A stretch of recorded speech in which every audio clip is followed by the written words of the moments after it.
Hello दोस्तों, कैसे हो आप? I hope you are doing well. और आज जो हमारी क्विज़ है वो है, हम एक्सप्लेनेशन करेंगे जो हमने हमारी पिछली क्विज़ थी हिस्ट्री क्विज़, उसका जो आज एक्सप्लेनेशन आज जो है हम करेंगे।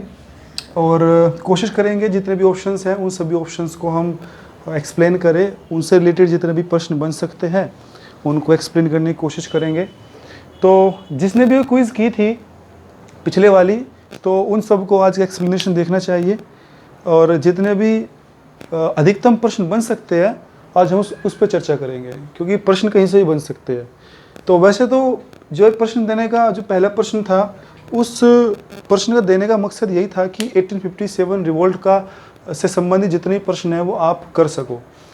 वैसे 1857 रिवोल्ट की वीडियो ऑलरेडी अपलोड की जा चुकी है, और जो आज का प्रश्न है पहला वो भी 1857 रिवोल्ट से ही संबंधित है। तो प्रश्न है कि 1857 रिवोल्ट जो हुआ था, इसमें जगदीशपुर से किसने नेतृत्व किया था, किसने लीड किया था? जगदीशपुर से किसने लीड किया था? यहाँ के नेता कौन थे, आपको ये बताना है। तो इसमें ऑप्शन थे, रानी लक्ष्मीबाई थी, नाना साहब थे, कुंवर सिंह थे, और इसके अंदर अजीमुल्ला था।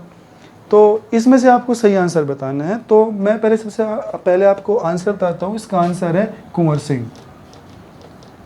इसका आंसर है कुंवर सिंह। अब इस पे बात कर लेते हैं। जो कुंवर सिंह है, कुंवर सिंह जमींदार थे, बिहार से संबंधित है, जगदीशपुर के ये जमींदार थे, और इन्होंने नेतृत्व किया था 1857 का जगदीशपुर से। उसके बाद इन्होंने आरा, मिर्जापुर, ये जो क्षेत्र है इस क्षेत्र में भी इन्होंने लीड किया था। 1857 में इनको बोलते हैं, जब इन्होंने लीड किया था कुंवर सिंह ने, तो इनको बोलते हैं कि बिहार का सिंह बोलते हैं, इनको बिहार का शेर बोलते हैं कुंवर सिंह को। कुंवर सिंह एक्चुअली जब लड़ाई लड़ रहे थे तो घायल हो गए थे, और कुछ दिन बाद इनकी मृत्यु हो गई थी 1857 के रिवोल्ट में। इनकी जो मृत्यु हुई थी वो हुई थी 26 अप्रैल 1858 को। 26 अप्रैल 1858 को, याद करने की जरूरत नहीं है, ऐसे मैंने बताया आपको।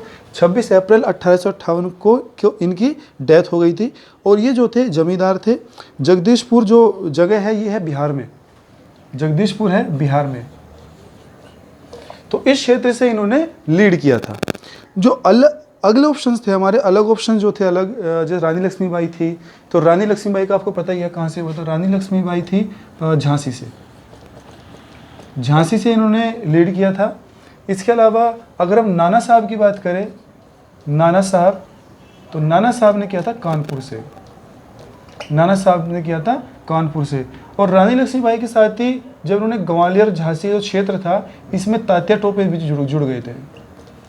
तात्या टोपे ने भी पार्टिसिपेट किया था झांसी की रानी के साथ ग्वालियर और झांसी के क्षेत्र में। तो ये थे कुछ जो नेता थे जिन्होंने 1857 का नेतृत्व किया था। इसके अलावा अगर हम बात करें तो एक नेता हुआ करते लियाकत अली। लियाकत अली थे इलाहाबाद से, लियाकत अली थे इलाहाबाद से।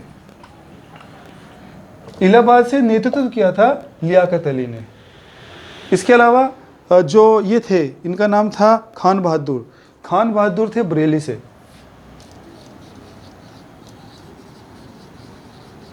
खान बहादुर थे बरेली से। इसमें प्रश्न सीधा यही आएगा, वो लोकेशन का नाम दे देगा कि इस लोकेशन से किस नेता ने लीड किया था 1857 के रिवोल्ट में। तो वो आपको जो है उसका सही आंसर देना है, वो सम्मिलित करना है आपको सही आंसर से। तो ये था पहला प्रश्न। दूसरा प्रश्न जो था वो था, प्रश्न था हमारा राजा राम मोहन रॉय की इसमें कौन सी बुक थी। तो राजा राम मोहन रॉय के बारे में थोड़ी सी यहाँ चर्चा कर लेते हैं। राजा राम मोहन रॉय, ये जो थे सोशल रिफॉर्मर थे, ये थे सोशल रिफॉर्मर, ठीक है ना, समाज सुधारक थे हमारे। इन्होंने जो है कुछ बुक्स लिखी थी, कुछ इन्होंने संगठन बनाए थे, नए संगठन बनाए थे समाज को सुधारने के लिए। और इन्होंने जो है काफ़ी काम किया है महिलाओं के लिए, महिलाओं के उत्थान के लिए काम किया है, समाज को सुधारने के लिए काम किया है। इन्होंने हर धर्म को सुधारने की बात की है। इनके अगर हम बुक की बात करें तो बुक थी, एक बुक थी इनकी संवाद कौमुदी, संवाद कौमुदी। एक बुक थी इनकी a gift of monotheism, a gift of monotheism. इसके अलावा इन्होंने एक अखबार भी निकाला था फारसी लैंग्वेज में, उसका नाम था मिरातुल अखबार, उसका नाम था मिरातुल अखबार। तो ये कुछ ऐसे पब्लिकेशंस थे जो कि राजा राममोहन रॉय ने उस टाइम पर पब्लिश किया था।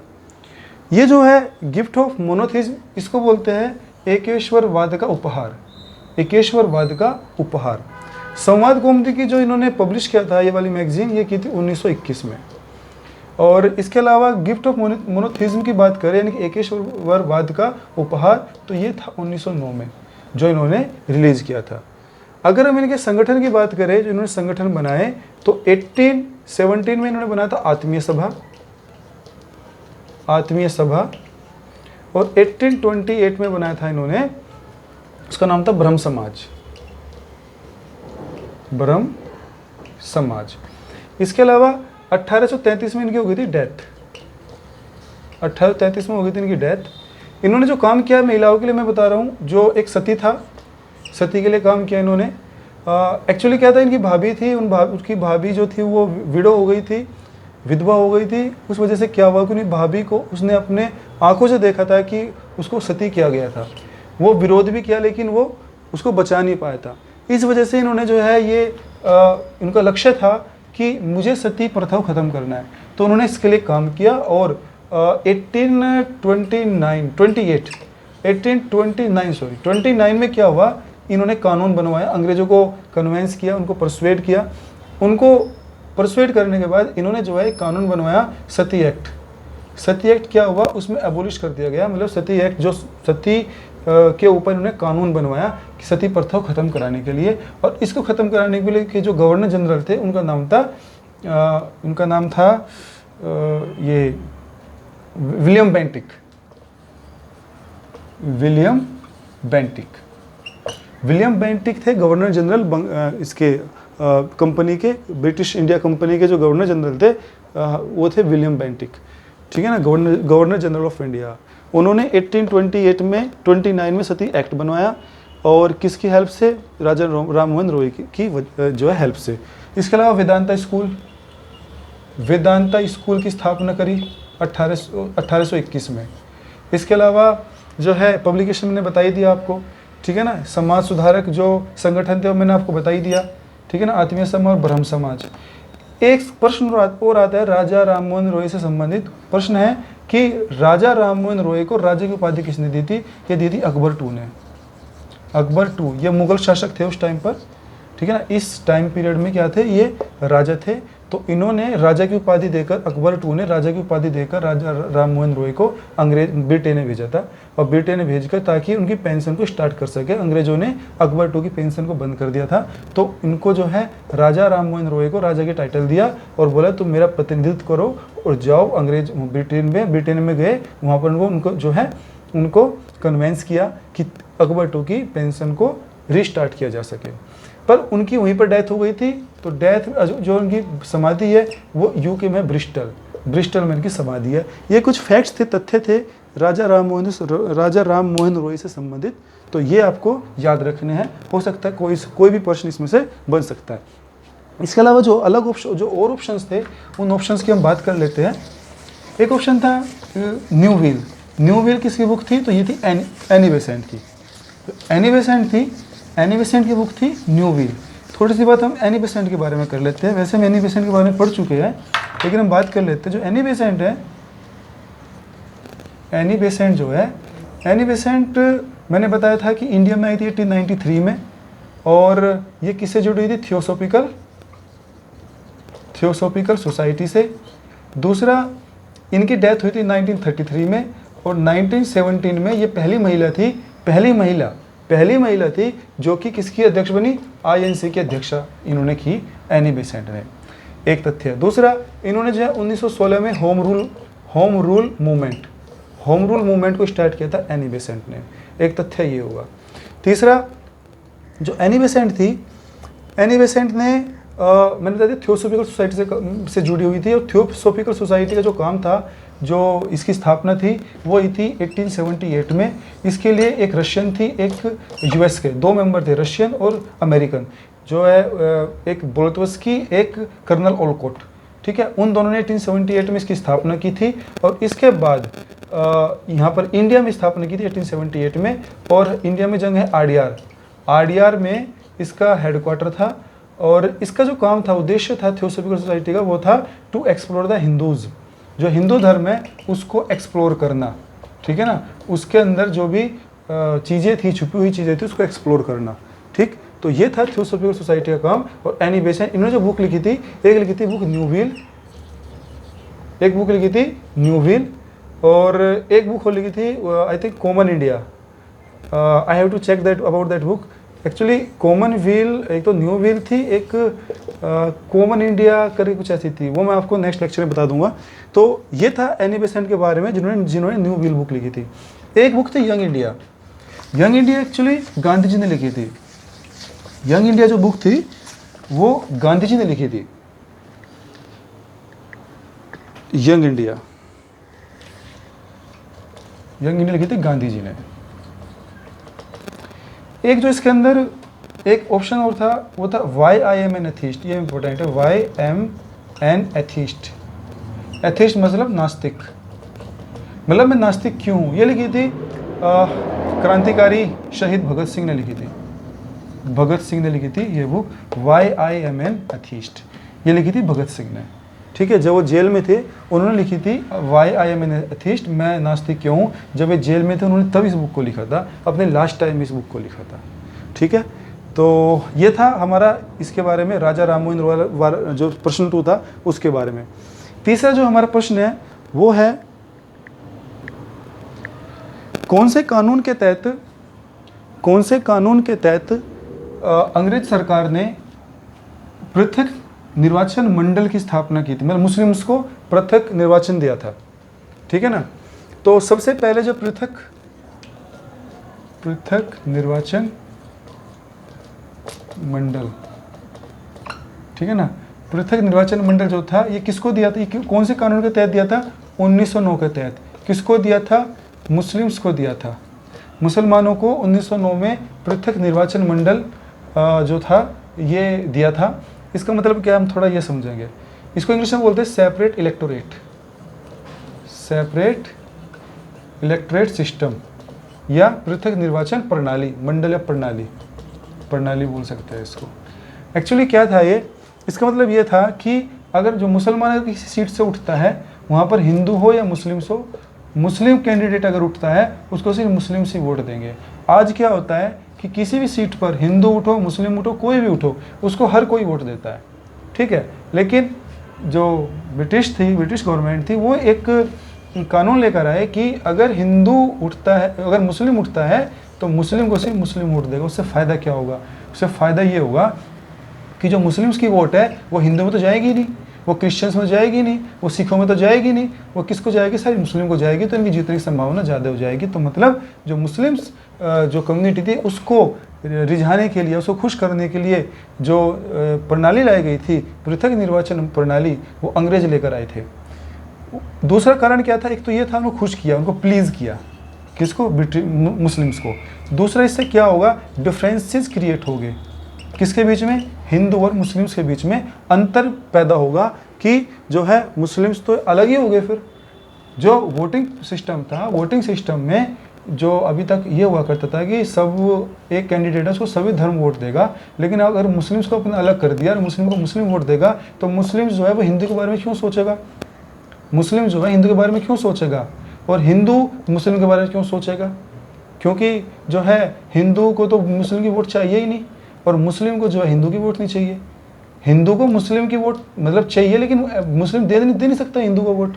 तो इसलिए क्या है कि एक इनमें डिफरेंस क्रिएट होगा, तो जो इंडिया के अंदर जो 2 धर्म थे, बड़े धर्म थे हिंदू और मुस्लिम, वे दोनों क्या आपस में डिवाइड हो जाएंगे।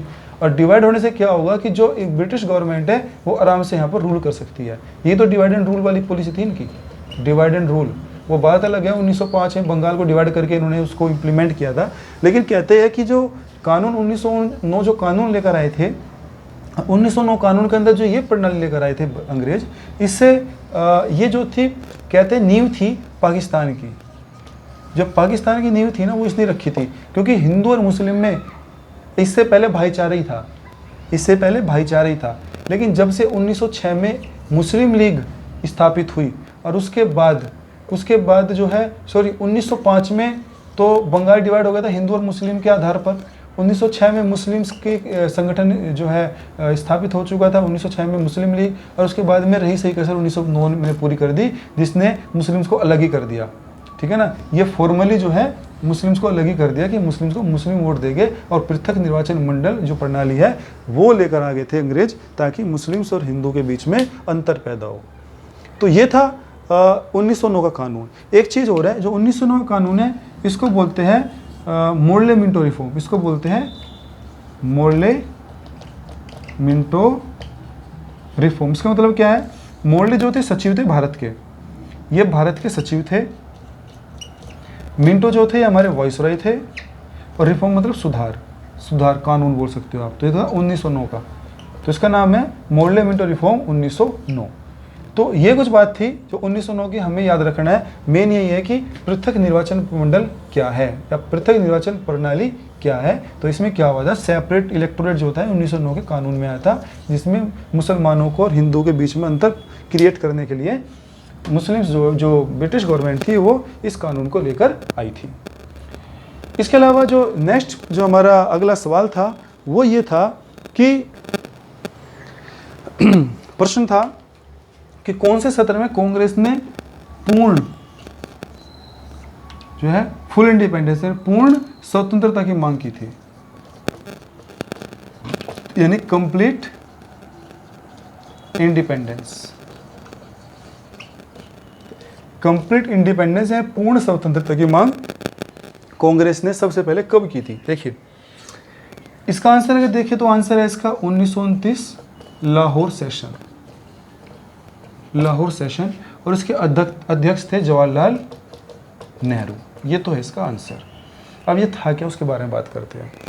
जो कंप्लीट इंडिपेंडेंस था यानी पूर्ण स्वतंत्रता थी, ये मांग सबसे पहले की गई थी 1929 में लाहौर सेशन में की गई थी। ठीक है, इससे पहले होता क्या था कि इंडिया ने इससे पहले पूर्ण स्वतंत्रता की मांग नहीं की थी। अब आप कहोगे कि जब स्वतंत्रता की मांग नहीं की, पूर्ण की, तो फिर लड़ाई कैसी चल रही थी लंबी? तो जो लड़ाई चल रही थी वो सिर्फ स्वतंत्रता की चल रही थी, स्वतंत्रता की चल रही थी, या बोल सकते हो डोमिनियन स्टेटस की चल रही थी, डोमिनियन स्टेटस की चल रही थी, या आप कह सकते हो स्वराज की चल रही थी। ठीक है ना, स्वराज की चल रही थी। ये सब टर्म का मतलब एक ही है, स्वराज, स्वतंत्रता, डोमिनियन स्टेटस। लेकिन जब इंडिया को ये सब नहीं मिल पाया 1928 तक, तो तब जाकर इंडिया ने जो है भारतीय राष्ट्रीय कांग्रेस एक मुख्य पार्टी थी, तो पूर्ण स्वतंत्रता की मांग 1929 में पहली बार भारतीय राष्ट्रीय कांग्रेस ने ये मांग उठाई थी। कौन से सत्र में उठाई थी? अपने लाहौर सेशन में उठाई थी। ठीक है, दिसंबर 1929 में उठाई थी। एक बात। दूसरा हमें याद रखना है कि इसमें क्या हुआ था, क्यों ऐसा किया था। देखो, पूर्ण स्वतंत्रता की मांग इन्होंने तब उठाई थी जब एक कमेटी थी, नेहरू कमेटी। ठीक है, इसको नेहरू रिपोर्ट बोल सकते हो आप। नेहरू रिपोर्ट 1928 में। ये नेहरू रिपोर्ट जो थी, ये नेहरू कौन था? ये था मोतीलाल नेहरू, यानी कि जवाहरलाल नेहरू का पिता मोतीलाल नेहरू। उनकी अध्यक्षता में एक समिति बनाई गई थी। उसमें मुख्य सभी नेता थे, सुभाष चंद्र बोस भी थे, और उसके अंदर तेज बहादुर सप्रू भी थे। तो जो मुख्य नेता थे वे सब इसके अंदर इस कमेटी में थे। इन्होंने ना कुछ मांग रखी थी। वो मांग में कभी फिर आपको सारे बताऊंगा, उसमें कई सारे पॉइंट्स थे। लेकिन जो मुख्य मांग इसमें एक और थी, वो थी डोमिनियन स्टेटस। इन्होंने कहा था कि जो है हम डोमिनियन स्टेटस की मांग करते हैं। ये डोमिनियन स्टेटस ये है कि भैया हेड तो आपका होगा, लेकिन गवर्नमेंट हमारी होगी। मतलब जो हेड ऑफ गवर्नमेंट है वो आपका होगा, आपके नाम से हम सरकार चलाएंगे, लेकिन सरकार जो पूरी होगी वो इंडियन की होगी। ठीक है ना, जो पूर्ण जो सरकार होगी वो इंडियन की होगी। जो मेंबर्स होंगे पार्लियामेंट में वे सारे इंडियंस होंगे, लेकिन जो नाम चलेगा वो जो है आपका चलेगा, अंग्रेजों का चलेगा। ऐसा था। इसके लिए इसे बोलते हैं डोमिनियन स्टेटस। तो जो नेहरू कमेटी थी, ये नेहरू कमेटी को तब मतलब ये बोल सकते हो आप कि उस टाइम पे जो है एक संविधान इन्होंने बनाया था। ये संविधान इन्होंने तब बनाया था जब अंग्रेजों ने ये चैलेंज दिया था इंडियंस को, भारतीय राष्ट्रीय कांग्रेस को ये चैलेंज दिया था कि आप अपना संविधान नहीं बना सकते। तो उस चैलेंज को स्वीकार करते हुए नेहरू कमेटी ने ये अपना संविधान बनाया था। उसमें कुछ मांगे रखी थी, उसमें बताया था कि हम फंडामेंटल राइट्स की बात की थी, डोमिनियन स्टेटस की बात भी की थी, ठीक है ना। इसमें क्या हुआ कि जब इन्होंने 1 साल का टाइम दिया था, जब ये कमेटी ने 1 साल का टाइम दिया कि हमें 1 साल के अंदर अंदर आप डोमिनियन स्टेटस दे दो, हमें स्वतंत्रता दे दो, हमें स्वराज दे दो, हमें डोमिनियन स्टेटस दे दो, अन्यथा हम पूर्ण स्वतंत्रता की मांग करेंगे। तो इस कमेटी की जो रिकमेंडेशंस थी उसको नज़रअंदाज कर दिया अंग्रेजों ने, इस पर कोई रिप्लाई नहीं दिया। उसके बाद 1928 ख़त्म हो गई, 1 साल पूरा हो गया और 1929 आ गई। 1929 में दिसंबर के महीने में एक सेशन होना था लाहौर में। सेशन की डेट थी 31 दिसंबर 1929। उसकी जो अध्यक्षता करनी थी वो कहती जवाहरलाल नेहरू ने की थी। अब उसमें क्या हुआ, इन्होंने डिमांड रख दी उसके टाइम 31 दिसंबर 1929 में लाहौर में हुआ सेशन, और लाहौर में सेशन वहाँ पर थी रावी नदी के किनारे फ्लैग होस्ट किया गया। फ्लैग होस्ट किया, हमारा जो तिरंगा था वो पहली बार वहाँ लहराया गया रावी नदी के किनारे, और ये घोषित किया गया कि 26 जनवरी 1930 को हम अपना पहला इंडिपेंडेंस डे मनाएंगे, अपना प्रथम स्वाधीनता दिवस हम मनाएंगे 26 जनवरी 1930 को। हम कह सकते हैं आधुनिक भारत का जो स्वतंत्रता दिवस था पहला, वो 26 जनवरी 1930 को ही जो है मनाया गया। और यही तारीख है 26 जनवरी, जब यही तारीख हमने चूज़ की, कब, जब जो है हमें अपना संविधान को क्या करना था, प्रभावित करना था, 26 जनवरी 1950, ठीक है। तो ये डेट यहीं से ली गई थी। तो ये था लाहौर सेशन। तो अगर बात करते हैं कि पूर्ण स्वतंत्रता जो है भारतीय राष्ट्रीय कांग्रेस ने कब डिमांड की, तो वो की थी 1929 में, 31 दिसंबर 1929 में लाहौर सेशन में, जिसकी अध्यक्षता की थी जवाहरलाल नेहरू ने। अगला प्रश्न था हमारा कि डॉक्ट्रिन ऑफ लैप्स, जो डॉक्ट्रिन ऑफ लैप्स है, डॉक्ट्रिन ऑफ लैप्स कौन सा जो ये था गवर्नर जनरल था, कौन लेकर आया था? इसको बोलते हैं व्यापगत की नीति, ठीक है ना। इसने क्या किया था, जो स्टेट्स थे उनको हड़पना शुरू कर दिया था। तो इसका जो वो था, जो आइडिया था, वो था लॉर्ड डलहौजी का।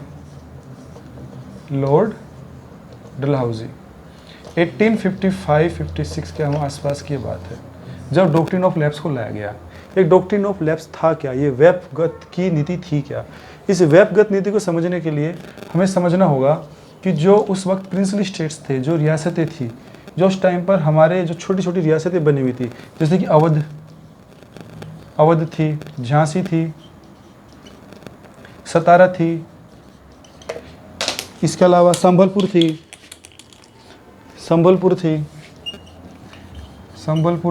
मैसूर थी, ये बहुत सारी ऐसी रियासतें थी।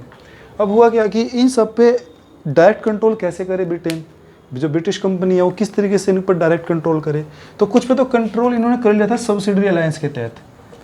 जो सब्सिडरी अलायंस है, ये आपको बता भी चुका ऑलरेडी, जो सब्सिडरी अलायंस है इसके तहत इन्होंने ऐसे छोटे छोटे जो स्टेट्स थे, जो रियासतें थी, उन पर इन्होंने अपना कंट्रोल कर लिया था। सब्सिडरी अलायंस जो था वो वेलेस्ले लेकर आया था 1901 में, ठीक है। इसमें क्या होता था, सब्सिडरी अलायंस में क्या होता था कि वो जो रियासतें थी उनके साथ एक कॉन्ट्रैक्ट करता था।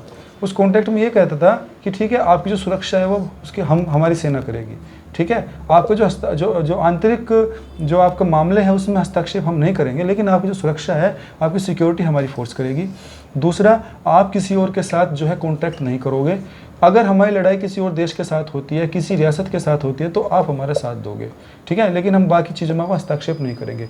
धीरे धीरे इन्होंने क्या किया, पहले कॉन्ट्रैक्ट किया, उसके बाद इन्होंने उनकी जो कमजोरियाँ थी उनको समझकर, उसको जानकर, सारी चीज़ें जो उन्होंने पूरी प्लानिंग के साथ किया और फिर उनको हड़पना शुरू कर दिया। तो ये थी सब्सिडरी अलायंस, जो कि वेलेस्ले लेकर आया था 1801 में।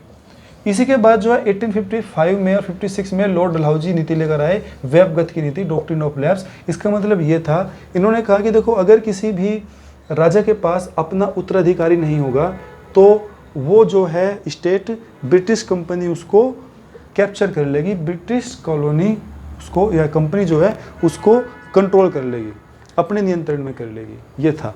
तो अगर उत्तराधिकारी नहीं है, अब कुछ स्टेट्स के पास उत्तराधिकारी नहीं थे तो उसको तो कंट्रोल करना शुरू कर दिया, लेकिन कुछ स्टेट्स ऐसे थे जिनका अपना उत्तराधिकारी था, लेकिन अब उन्हें उसको नियंत्रित करना था, तो कैसे करें? तो उसको नियंत्रित करने के लिए उन्होंने क्या तरीका निकाला? अगर हम बात करें अवध की, जो अवध है या हमारा जो लखनऊ साइड है उसको बोलते हैं अवध। तो जो अवध है, अवध में थी जो रानी थी हजरत महल। कौन थी? हजरत महल, हजरत महल। और इनका जो प्रिंस था वो छोटा था, उसका नाम था वाजिद अली। ये आ चुका है प्रश्न में, वाजिद अली। हजरत महल का पुत्र था वाजिद अली। अब ये हुआ क्या कि जो अवध था, अवध के पास अपना उत्तराधिकारी था। अब क्या करे? नियंत्रित करना है, लेकिन इसके पास उत्तराधिकारी है। तो अंग्रेज आए, इन्होंने कहा कि इसमें जो है कुप्रशासन चल रहा है। कुप्रशासन चल रहा है मतलब मल एडमिनिस्ट्रेशन चल रहा है, मल एडमिनिस्ट्रेशन हो रहा है। मतलब इस जो अवध जो स्टेट है इसका प्रशासन ठीक तरीके से नहीं हो रहा है। और इस आधार पर इन्होंने आधार ढूंढ लिया, आधार ढूंढा कुप्रशासन का। कौन से स्टेट का? अवध का। तो इस आधार पे इन्होंने क्या किया, इसको नियंत्रित कर लिया, अवध को नियंत्रित कर लिया। अब हुआ क्या कि अवध में जो है एक तरीके से जो है विद्रोह वाली स्थिति क्रिएट हो गई थी, और वही बाद में जाके 1857 में एक कारण ये भी बना था। सिर्फ इसी स्टेट का नहीं, बहुत सारे स्टेट का। दूसरे स्टेट की बात करते हैं, हम बात करते हैं झांसी की। झांसी में रानी लक्ष्मीबाई रूल कर रही थी। रानी लक्ष्मीबाई का जो हस्बैंड था उसकी डेथ हो गई थी, और रानी लक्ष्मीबाई जो थी उनके जो पुत्र नहीं था, उनको उत्तराधिकारी चाहिए था, तो उन्होंने एक सन को अडॉप्ट कर लिया। एक दत्तक पुत्र उनका था। वो दत्तक पुत्र क्यों लिया? क्योंकि इनकी पॉलिसी थी अंग्रेजों की कि अगर आपके पास अपना उत्तराधिकारी नहीं होगा तो हम उसको नियंत्रित कर लेंगे स्टेट को। झांसी को बचाना था, अपना पुत्र था नहीं, तो हुआ क्या, एडॉप्टेड सन ले लिया, उत्तराधिकारी ले लिया। अब अंग्रेजों ने क्या किया, बोले कि नहीं, we will not accept this, it is null and void. ठीक है ना, वो डिक्लेयर कर दिया कि एडॉप्टेड सन नहीं चलेगा, अपना नेचुरल बायोलॉजिकल सन होना चाहिए, अब जो है उत्तराधिकारी होना चाहिए। अब वो नहीं था, तो हुआ क्या, इसको भी कंट्रोल में कर लिया। कंट्रोल में कर लिया, यही कारण था 1857 का। एक कारण ये भी बना। मैं ये नहीं कर रहा हूँ कि ये मुख्य कारण थे, ये कुछ कारण थे। आप देखो, कुछ कारण थे। ठीक है, यहाँ से क्या हुआ, 1857 रिवोल्ट में आ रहे। अब हम 1857 में जो है 1857 जो क्रांति हुई थी उसके अंदर हर स्टेट के अंदर कुछ ना कुछ समस्याएं क्रिएट करी कंपनी ने। तो कुछ तो सारी जो रियासतें थी वे सारी खड़ी हो गई, किसके अगेंस्ट में, अंग्रेजों के अगेंस्ट में। दूसरा, जमींदार के जो अधिकार थे वे छीन लेते, वे इसके अगेंस्ट में खड़े हो गए थे। ठीक है, तीसरा, जो ये थे बाकी जो नेता थे अपनी अपनी जो रियासतें बचा रहे थे, वे सब खड़े हो गए थे अंग्रेजों के खिलाफ। ठीक है, तो इस प्रकार से बहुत बड़ा मूवमेंट हो गया था। बाकी आपको पता ही है कि वो जो कार्टेज वाला था, ठीक है ना, सुअर और गाय का जो मीट के जो कार्टेज बनाए गए थे, मैंने आपको बताया था इनफील्ड राइफल को लॉन्च किया गया था। और उसके बाद इन्होंने उसके अंदर जो कारतूस लगते थे, जो कार्टेज लगती थी, उसको मुंह से निकालना पड़ता था, और वो जो है गाय और सुअर के मांस से बनती थी। और गाय और सुअर दोनों ही जानवर हिंदू और मुस्लिम से जुड़े हुए हैं। इस वजह से क्या हुआ कि एक तत्कालीन कारण वो हुआ। और मैंने बहुत सारे कारण आपको बताए थे कि युद्ध करने के लिए समुद्र को क्रॉस करना पड़ता था, वो जो है अपने आप में हिंदू धर्म में एक पाप माना जाता था। अलाउंसेस नहीं दिए जाते थे हमारी वाली जो सेना थी। फिर जो ब्रिटिशर्स के साथ अच्छा भेदभाव होता था, हमारी जो सोल्जर्स थे उनके साथ अच्छा भेदभाव नहीं होता था। इसके अलावा मैंने बताया था कि आपको जो इंडियंस थे उसको सूबेदार से ऊपर की पोस्ट नहीं मिलती थी, यानी कि आप इंस्पेक्टर बोल सकते हो, इंस्पेक्टर से ऊपर की पोस्ट नहीं मिलती थी, चाहे कितना सीनियर हो। ठीक है, उसको कोई भी प्रोन्नति नहीं मिल पाती थी, प्रमोशन नहीं मिल पाता था, भत्ते अच्छे नहीं मिलते थे। तो ये सारे फैक्टर्स थे जिसकी वजह से फिर 1857 रिवोल्ट हुआ था। तो ये व्यपगत की नीति क्या थी, आई होप ये आपको समझ में आ गई होगी। तो ऐसे ऐसे करके अलग अलग स्टेट को डॉक्ट्रिन ऑफ लैप्स या व्यपगत की नीति के तहत डलहौजी ने अपने नियंत्रण में स्टेट्स को ले लिया था। अगले प्रश्न की तरफ चलते हैं। अगला प्रश्न था हमारा Poona Pact. Poona Pact actually किस किस के बीच में साइन हुआ था, प्रश्न ये था। तो पूना पैक्ट की अगर हम बात करें तो पूना पैक्ट जो था वो जो हुआ था किस किस बीच में हुआ था, पहले आंसर की बात करते तो हुआ था गांधी और अंबेडकर के बीच में, BR अम्बेडकर के बीच में ये हुआ था। अब प्रश्न ये है पूना पैक्ट था क्या। पूना पैक्ट एक्चुअली एक एक एग्रीमेंट था गांधी और अंबेडकर के बीच में, लेकिन जो उसका कंटेंट था, ऑब्जेक्टिव ये था कि जो एससीज और एसटी है, जो दलित वर्ग है, पिछड़ा वर्ग है, उनको क्या करना था, उनको ज़्यादा सीट्स दी गई थी। इनको 148 सीट्स दी गई थी, किसमें, लोकसभा में आप बोल सकते हो, यानी जो केंद्रीय विधायिका थी उसमें 148 सीट्स दी गई थी एससी एसटीज़ को पूर्णा पैक्ट के तहत, जो कि गांधी और अंबेडकर के बीच में हुआ था। एक बात तो हमें याद ये रखनी है। दूसरी बात, जो एससीज एसटी थे, एससीज और एसटी को जो विधायिका थी, राज्य की विधायिका थी, उसमें भी इनको ज़्यादा सीट्स दी गई थी। ठीक है, केंद्रीय विधायिका में भी दी गई थी सीट्स, और जो राज्य की विधायिका थी उसमें भी सीट दी गई थी। अब ये हुआ क्यों था? एक्चुअली क्या हुआ था, 16 अगस्त 1932 को ब्रिटेन के प्राइम मिनिस्टर रैमसे मैकडोनाल्ड ने एक अनाउंसमेंट किया था कि हम जो है जो ये है एससीज है और एसटीज है, हम इनको सेपरेट इलेक्टोरेट देने जा रहे हैं। अब याद कर लो सेपरेट इलेक्टोरेट क्या था, ये पृथक निर्वाचन प्रणाली, ये हम देने जा रहे हैं एससीज और एसटीज को। इससे पहले 1909 में मुस्लिम्स को पृथक सेपरेट इलेक्टोरेट जो सिस्टम था, ये जो प्रणाली थी, 1909 में मुस्लिम्स को ब्रिटिशर्स दे चुके थे।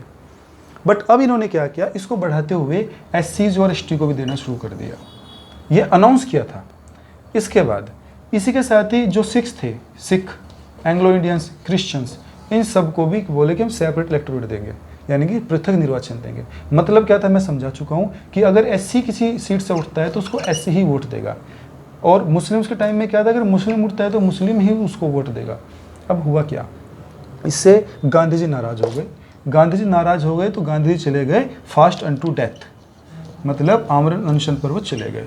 वो कब गए, 20 सितंबर 1932 की बात है। अब वे 5 दिन हो गए, उन्हें 6 दिन हो गए, 26 तारीख आ गई, अब वे भूखे बैठे हुए थे। उनको मनाने गए, कौन मनाने गए, उनको जो है जो पटेल जी गए और जो दूसरे नेता थे, मदन मोहन मालवीय थे, वे सब इनको मनाने गए कि आप जो है भूखे मत रहो, आपकी जो है आप बीमार हो जाओगे।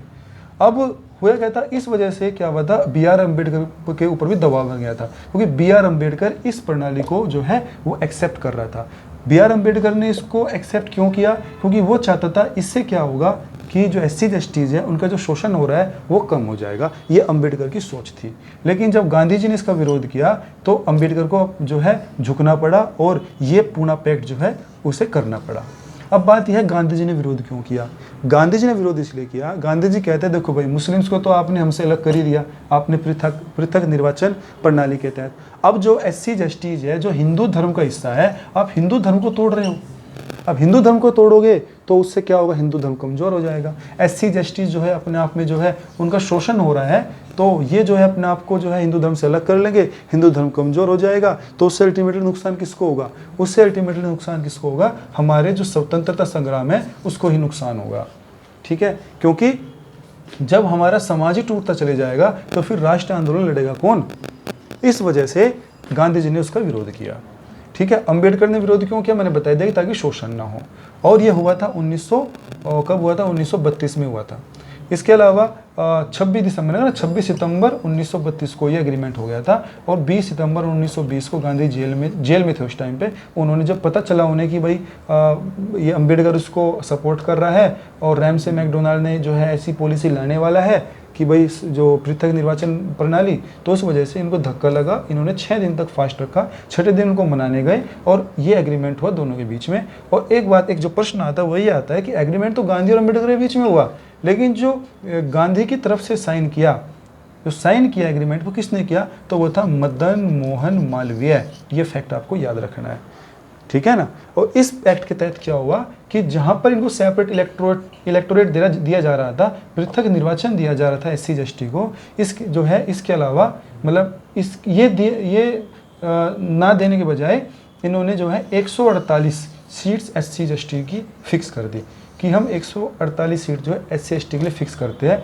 लेकिन ये जो प्रणाली है हम इसको एक्सेप्ट नहीं करेंगे। तो जी अंबेडकर ने एग्रीमेंट पैक्ट जो है साइन कर दिया, और अंबेडकर जो है एससी एसटी का नेता था, तो अंग्रेजों को झुकना पड़ा और अंग्रेज इस प्रणाली को लेकर नहीं आए, जैसे मुस्लिम्स के लिए लेकर आए थे। क्योंकि मुस्लिम्स के जो नेता थे वो सपोर्ट में थे, अंग्रेजों के सपोर्ट में थे, जैसे जिन्ना था, और दूसरे नेता थे तो आगा खान था, उन्होंने सपोर्ट किया था पृथक निर्वाचन प्रणाली मुस्लिम्स के लिए, इसलिए जो भारतीय राष्ट्रीय कांग्रेस थी वो उसको रोक नहीं पाई थी।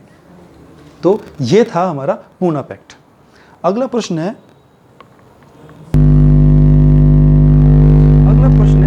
चोरी चोरा इंसिडेंट।